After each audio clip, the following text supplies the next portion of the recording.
It's been nearly 5 years since Atlus announced Shin Megami Tensei V. Since then, a lot has changed in terms of the popularity of JRPGs. The genre has overall become way more popular than it used to be, and every new game seems to bring something different to the table. Now that Shin Megami Tensei V is finally here, we can see that this is Atlus's most ambitious title yet, which would come as no surprise to those who have been watching Atlus games for the past decade. This reveal will be divided into the good and bad, and there will be some stuff where I can't really categorize it into either, that will just be scattered about. SMT V doesn't do a lot wrong. The game remains challenging, as I've heard many people discuss that is part of the charm of the franchise. The game has tons of variety in party members, as you can recruit the enemies you see on the battlefield, and fuse them together to create stronger demons. Every demon has their own moveset and affinities, which allow you to craft parties to counter specific foes. Keep in mind that even with the difficulty setting, the game keeps its core design intact. It's possible to push your way through the game, but it's not easy to do. On a personal level, I enjoy the fact that the game's core design is not overwritten simply by changing the difficulty to casual. Instead, all it seems to do is make some things a bit less challenging, but in the end, it still keeps the idea of how to play the game roughly the same. Ideally, you should craft parties around the existing enemies, and then prepare multiple demons for a boss fight so you can swap out your party in case the boss has more power than you expected. This includes checking for weaknesses and noting which type of attacks the boss uses. Exploration in this game is great. Despite the dreary and somewhat samey landscape, the game takes no time to toss you into exploration. Nahobino, the main character's running animation, is oddly satisfying, and there are a lot of treasures you can pick up when you explore. Me-men, or me-man, are scattered throughout the world. Talking to them gives you glory, which is a currency you can use to exchange for enhancements to your fusion, reduce prices of recovery and items, and enhance your battles. It's a small touch that adds a lot to collecting them. The special animations on attacks are flashy and cool. It's a nice touch that you can also skip them in order to increase the pace of battles that you want to breeze through. SMT seems to take its gameplay very seriously. The systems in place are punishing and rewarding, since both you and your enemy fight on the same ground. Hitting weaknesses and crits gives extra turns, while hitting immunities or missing makes you lose 2. Hitting reflects or absorbs result in turns ending. The system rewards you for success and punishes you for mistakes. It's an absolute joy to play with, but also challenges you to think before you act. Where in many turn-based games you can steamroll enemies, in this game, enemies will also steamroll you. In addition to fusing demons, you can also utilize essences. These contain skills and affinities of demons, which can be used to teach demons or Nahobino new skills. Nahobino is also allowed to change his own affinities. In doing so, you can make traversing basic mobs easier and make boss fights a little less challenging. SMT V does a lot right, but I wouldn't say it's without its faults. As with any game, there are going to be things that do not suit everyone. Shin Megami Tensei is a difficult game.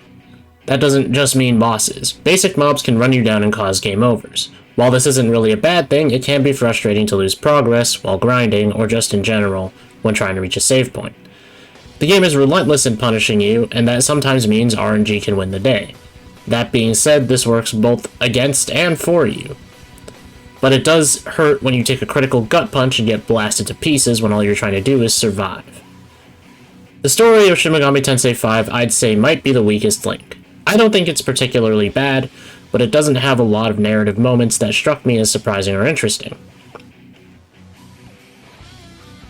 The game does a good job of showing warring ideologies at play, and giving reasons as to why each character has their beliefs.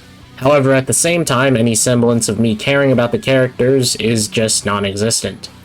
I believe that this may be done on purpose, as the game centers more around ideologies instead of characters, so that when you have to make your choice, you should be on your own ideals and not because you deeply care about a specific character.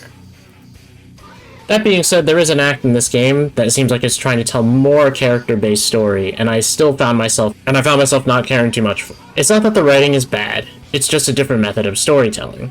I wasn't disappointed, but it's not a JRPG that concerns itself with character-based narrative. As I said before, SMT5 doesn't tend to fall short in many areas. That being said, the overall game is very dreary, and maybe gloomy is a better word. The major explorable areas of the game aren't that bad, but they're a bit gloomy, as I said before. It fits the tone of the game, but it can make for a rougher experience for people expecting any kind of vibrant color. The game's visuals are made to work with the plot in mind. It's not really dark, but it's definitely fitting of the overall theme. Music is another thing I think is about taste, and for me, SMT5 has very few soundtracks that I found myself enjoying. For the most part, I didn't really like them.